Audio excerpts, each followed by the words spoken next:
Assalamualaikum warahmatullahi wabarakatuh. Perkenalkan, kami dari kelompok 12 dengan nomor urut 56 sampai 60.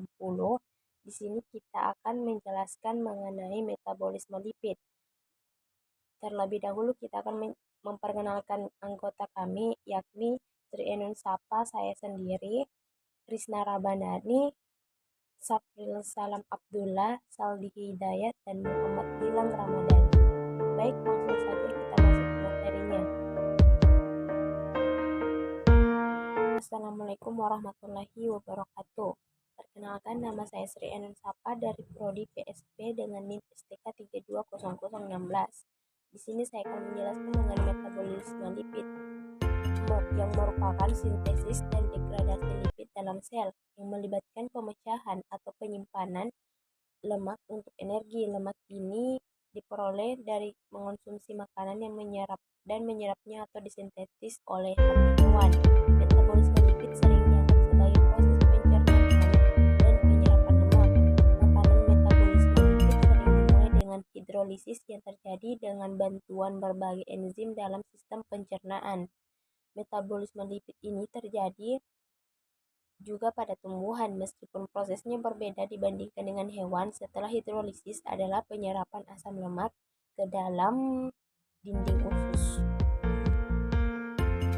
Selanjutnya, langkah-langkah yang ada pada metabolisme lipid. Yang pertama yaitu metabolisme lipid pencernaan lemak, yang dimana proses pemecahan trigliserida menjadi unit monogliserida yang lebih kecil dengan bantuan enzim lipase. Pencernaan lemak dimulai di mulut melalui pencernaan kimiawi oleh lipase lingual. Kolesterol yang dicerna tidak dipecah oleh lipase dan tetap utuh sampai memasuki sel epitel usus halus. Adapun proses pada metabolisme lipid yaitu di mana metabolisme lipid atau lemak terdapat dalam semua bagian tubuh manusia, terutama dalam otak. Baik, selanjutnya akan dilanjutkan oleh Saudara Saldi Hidayat, kepadanya dipersilahkan. Assalamualaikum warahmatullahi wabarakatuh. Perkenalkan, nama saya Saldi Hidayat dari Prodi PSP. Saya akan melanjutkan materi yaitu penyerapan lipid. Langkah kedua dalam metabolisme lipid adalah penyerapan lemak. Penyerapan lemak hanya terjadi di usus halus setelah trigliserida dipecah menjadi asam lemak individu dan gliserol. Bersama dengan kolesterol, mereka akan bergabung menjadi struktur yang disebut misel. Asam lemak dan monosakarida meninggalkan misel dan berdifusi melintasi membran untuk memasuki sel epitel usus. Kedua, pengangkutan lipid. Karena sifat hidrofobik dari lipid membran, trigliserida dan kolesterol, mereka memerlukan protein transport khusus yang dikenal sebagai lipoprotein. Struktur amfifatik lipoprotein memungkinkan trigliserol dan kolesterol diangkut melalui darah.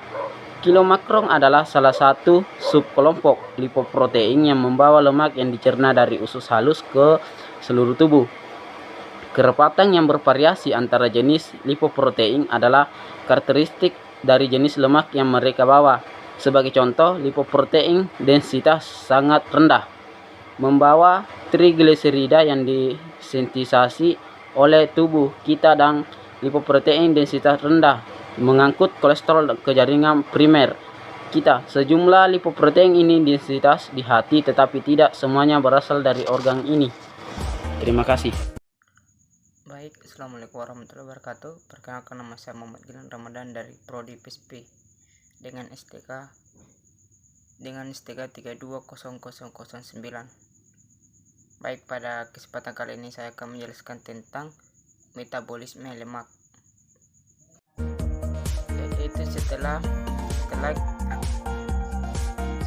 kilomikron atau lipoprotein lain mencapai jaringan, partikel-partikel ini akan dipecah oleh lipoprotein lipase di permukaan luminal sel endotelial dalam kapilar untuk melepaskan trigliserida trigliserida akan dipecah menjadi asam lemak dan gliserol sebelum memasuki sel, dan kolesterol yang tersisa akan kembali mengalir melalui darah ke hati.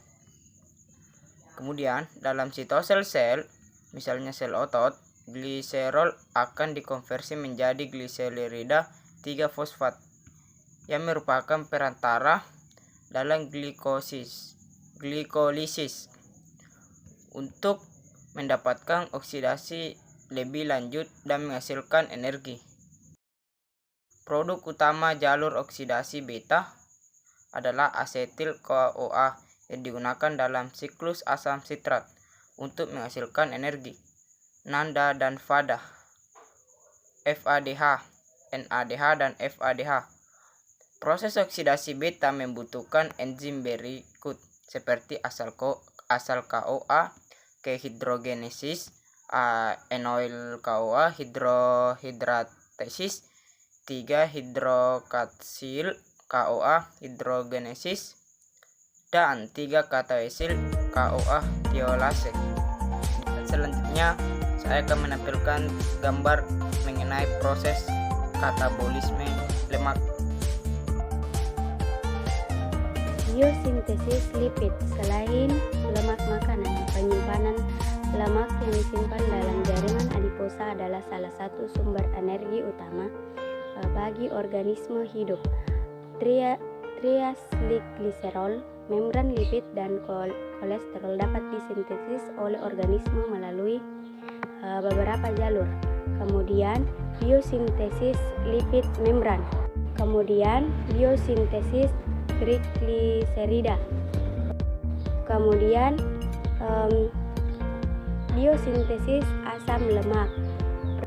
Kemudian biosintesis kolesterol.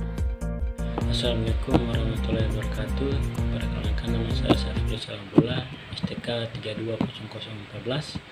Di sini saya akan menjelaskan tentang gangguan metabolisme lipid. Gangguan metabolisme lipid adalah penyakit di mana masalah terjadi dalam menghancurkan atau mensintesis lemak atau zat yang seperti lemak. Dari tentang gangguan metabolisme, apabila salah kata mohon dimaafkan.